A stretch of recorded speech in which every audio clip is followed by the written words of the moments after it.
So, hi there everyone, welcome back to another episode of Red Reacts. My name's Leon, I'm the one looking after you. And if you've been following the channel, you know with some of these alternative reactions I've been doing, we've been doing some of the different sports and things like that. So we're going to go to another sport I love, and this is Formula One. And we're going to be looking at the most embarrassing F1 moments of all time. Whether they are or not, I don't know. I love Formula One. It's just one of those sports that can be, high octane, high adrenaline. Can also lead to a few quite boring races as well, though I'll honestly admit that.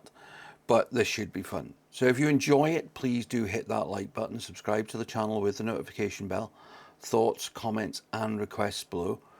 Of course, do check out the links in the video description to see if you can support the channel in any way.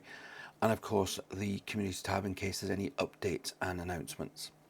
Right, let's get the ears on and get into this one. From showing the world you've got zero talent in ridiculous ways. Not sure what happened there. Car, it was strange. Anyways, I'm okay. I crash. Stay out, stay out. To pulling off completely brain-dead and absurd decisions, not just by drivers or teams, but even the FIA. These are F1's most embarrassing moments. Just a heads up, it's painful to watch. Think you can handle it till the end? Yeah, there's definitely been a few strange decisions done by teams, so this definitely looks like it's going to be interesting. So come on, let's go for it. To start off, who better than the legendary Yuji Ide? Thankfully for the other drivers, the Japanese driver only lasted 4 races in F1 with Super Aguri in 2006, but in such a short time, he proved to be a machine for embarrassing moments and dumb mistakes. If you've seen the video I did of him, you already know he's easily one of the worst drivers to ever get behind the wheel of an F1 car. He was so bad that the only reason he didn't last longer was because the FIA took away his super license. Something that has never happened to any other driver in history. Yep, you heard that right. I don't think I ever came across that before I made that video. And honestly, what else can I say? Ide's brief F1 career was just one embarrassing moment after another. Just to give you an idea, he didn't even know how to speak English, so can you imagine how awkward his interactions must have been with his engineers, mechanics, and the rest of the team? Total disaster, for real. But if I had to pick one... Yeah, a very short-lived career. I don't think he actually even finished a race, did he? But yeah, that was a poor choice. There's been a few dodgy drivers selected by teams, but I think he definitely holds that mantle of the strangest. Speak English, so can you imagine how awkward his interactions must have been with his engineers, mechanics, and the rest of the team? Total disaster, for real. But if I had to pick one embarrassing moment he had, it would definitely be this one. Eine gute Runde zu fahren. Oh, dieser Ide kämpft mit dem...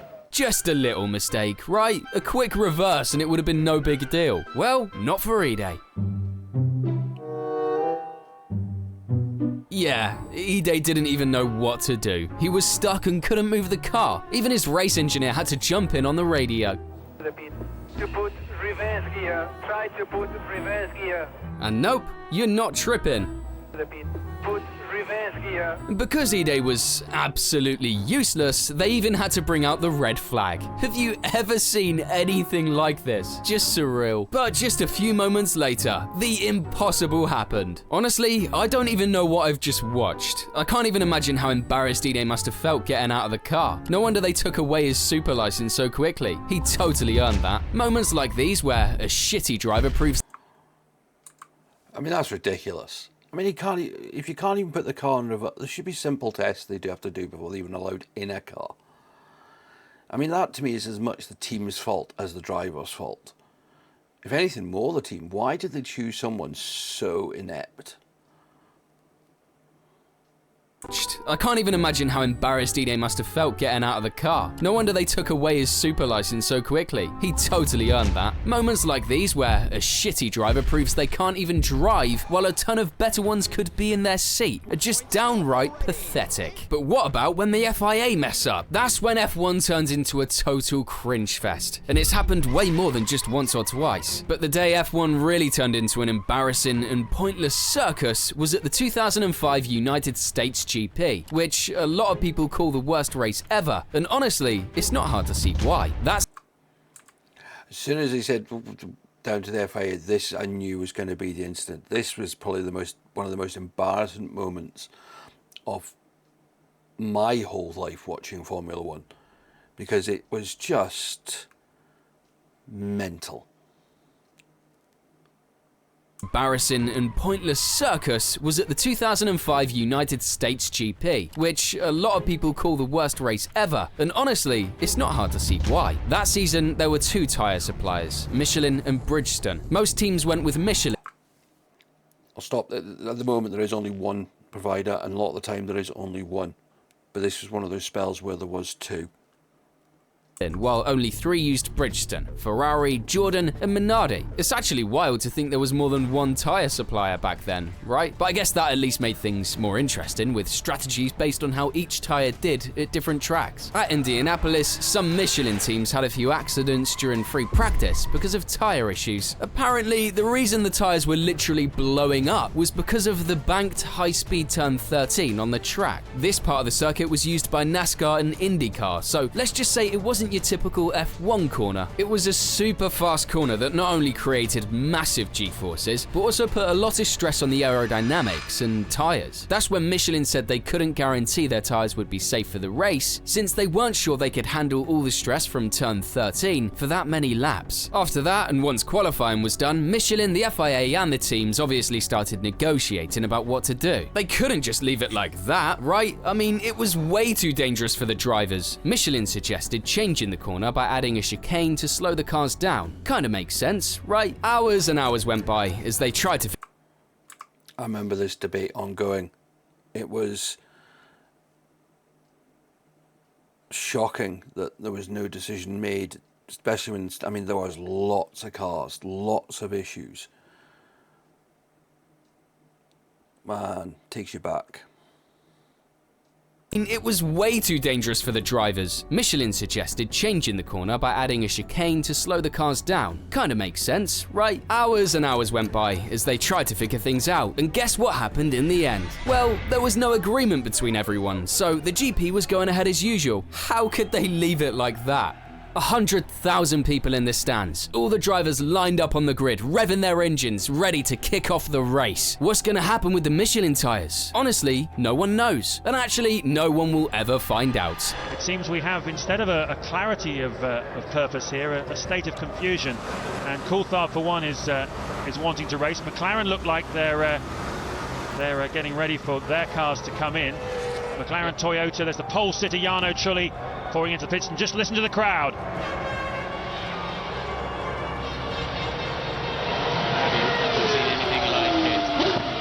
What's the actual So, all Michelin teams are boycotting the race. Will the FIA do something? Two Ferraris on pit straight. Will it be two?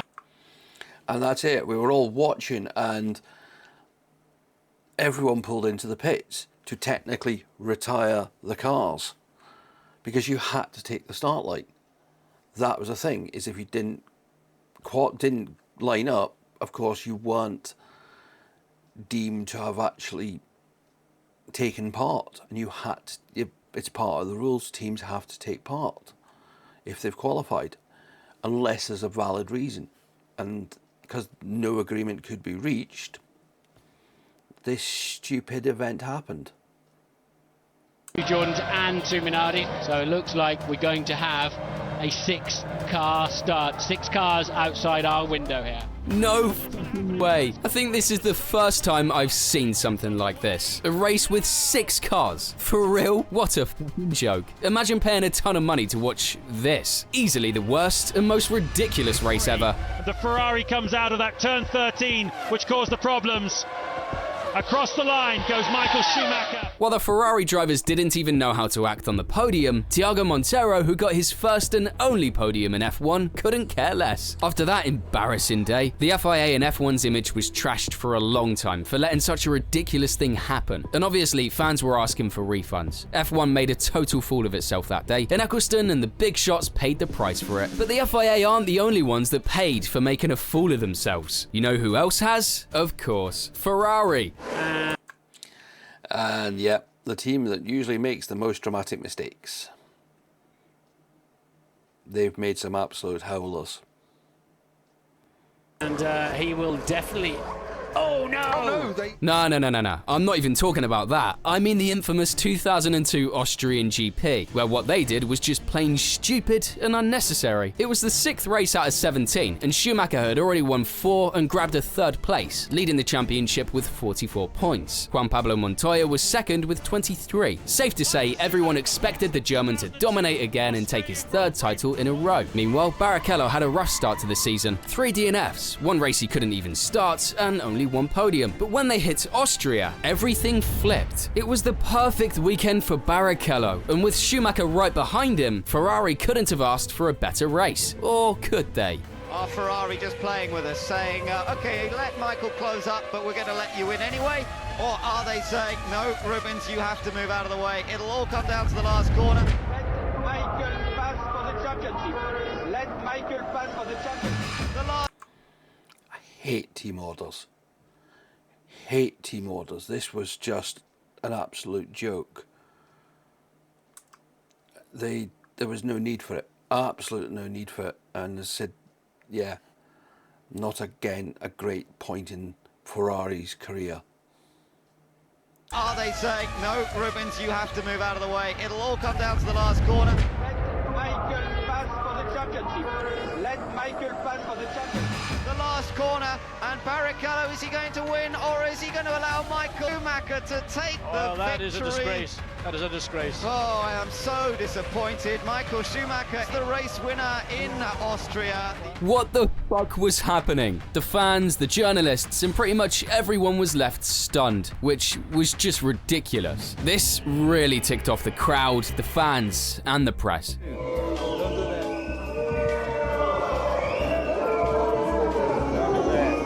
I mean, they totally wrecked the race at the last minute. Schumacher was obviously uncomfortable with what just went down, making it one of the most awkward and surreal podiums ever. Of course, Ferrari wasn't going to get away with that. They got slapped with a $1 million fine, but not for the team order, which wasn't punishable back then. Instead, they were fined for messing up the podium ceremony rules. Years later, Barrichello spilled the beans on what went down during the last laps of the GP. It was 8 laps of war. It's very rare that I lose my temper, but I was screaming on the radio. I kept going right to the end, saying I would not let him pass. That's when they said something about something much broader. It was not about the contract. I cannot tell you what they said, but it was a form of threat that made me think about rethinking my life, because the great joy for me was driving. With a 2-year contract.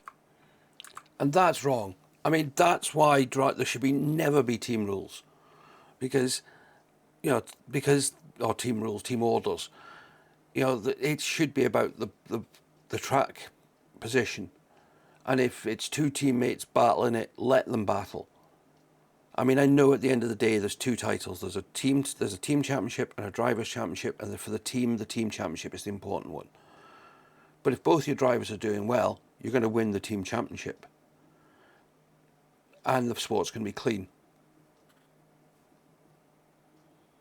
Much broader. It was not about the contract. I cannot tell you what they said, but it was a form of threat that made me think about rethinking my life, because the great joy for me was driving. With a 2-year contract he just signed to be the number 2 driver, it's no surprise Barrichello was feeling nervous. But seriously, it was one of the dumbest and most unnecessary decisions ever. Schumacher wrapped up the title with 6 races left and finished 67 points ahead of Barrichello and 94 ahead of Montoya. To make up for it, somehow, that same year at Indianapolis, Schumacher let Barrichello pass at the last second for the win. Side by side across the line. Who's going to win this Grand Prix? It's a mystery. It's Michael Schumacher. I'm well impressed with that. It's 0.0.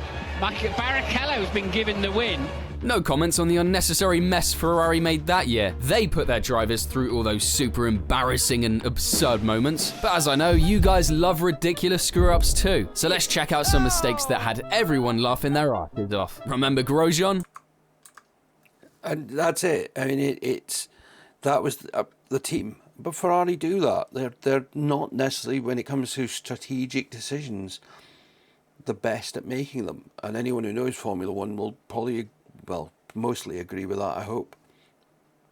Super embarrassing and absurd moments. But as I know, you guys love ridiculous screw-ups too. So let's check out some mistakes that had everyone laughing their asses off. Remember Grosjean? The Frenchman totally earned his rep for having some of the craziest and dumbest crashes. Someone's gone off, quite a few have gone off there. You can see Sergei. And that is Romain Grosjean, and that is a very big crash indeed. It's safe to say he was one of the most reckless drivers out there, but his dumbest and most embarrassing crash? Definitely the one in Baku in 2018. That GP always brings wild races with all kinds of chaos. Kin's perspective. Whoa, that was so nearly. But he's going to try and dive down. He and suddenly have crashed. They've gone into each other.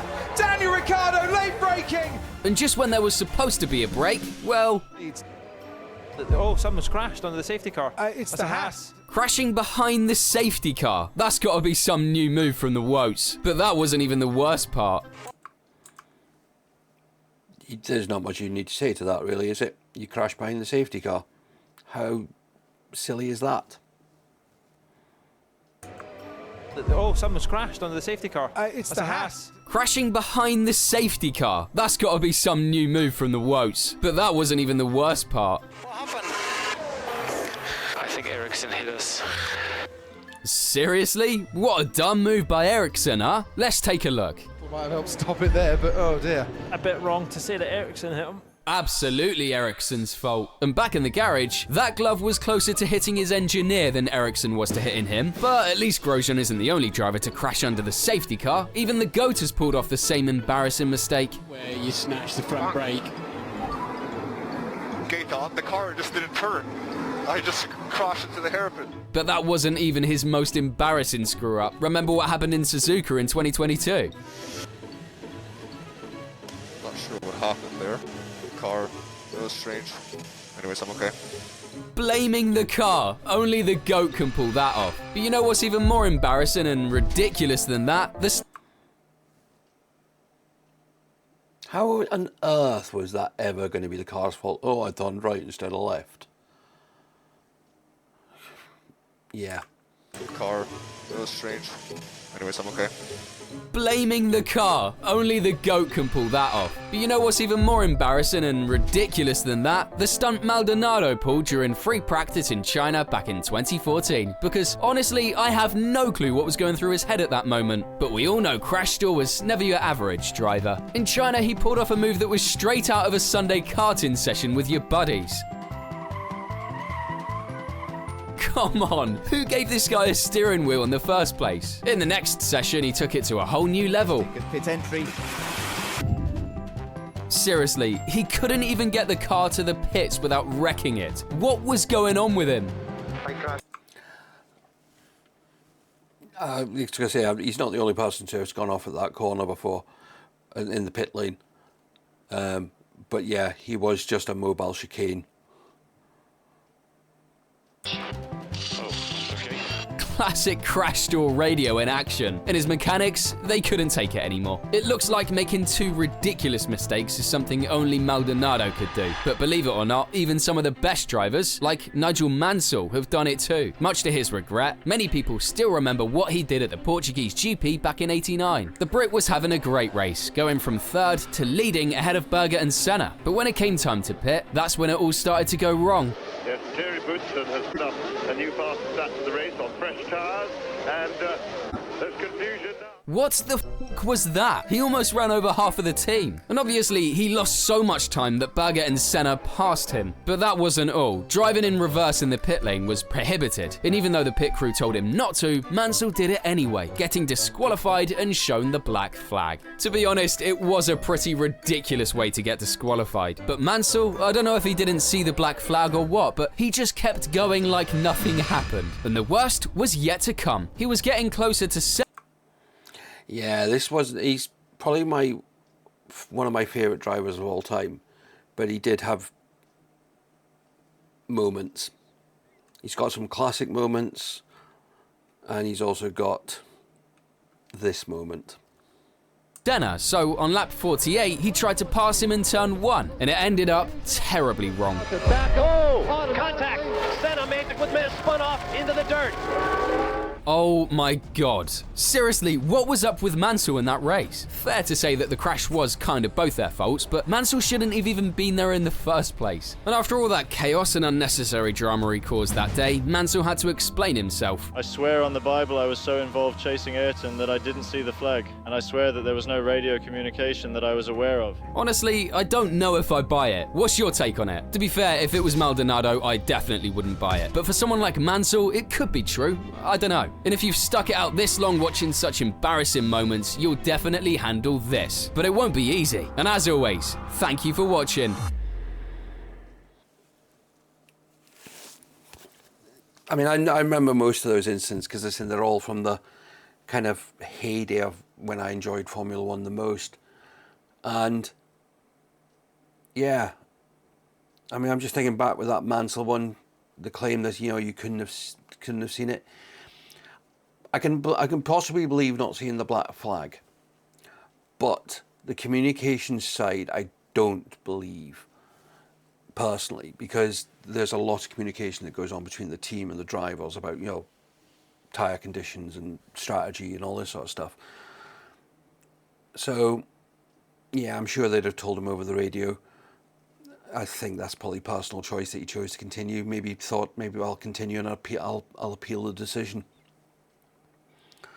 So, yeah, one of those things. But yeah, Formula One has done some silly stuff, and there's a lot more than what they showed in that shortish video. But who knows what will happen in the future. There's some silly bits. There's been silly bits in recent races, which I'm sure maybe will appear in a video at some point. But yeah, silly. Formula One, great sport. I love it. I'm looking forward to the changes that are coming in it to see if that kind of makes it a bit more exciting. It does need something to re-energize it, I think. But yeah, fun. Let me know your thoughts. Did you enjoy it? Would you like to see more of that? Please do hit that like button, subscribe to the channel with the notification bell.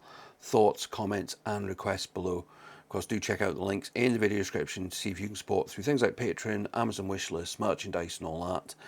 And of course the community tab for any updates. I will see you all in another video very, very soon, I hope. Until then, bye-bye for now.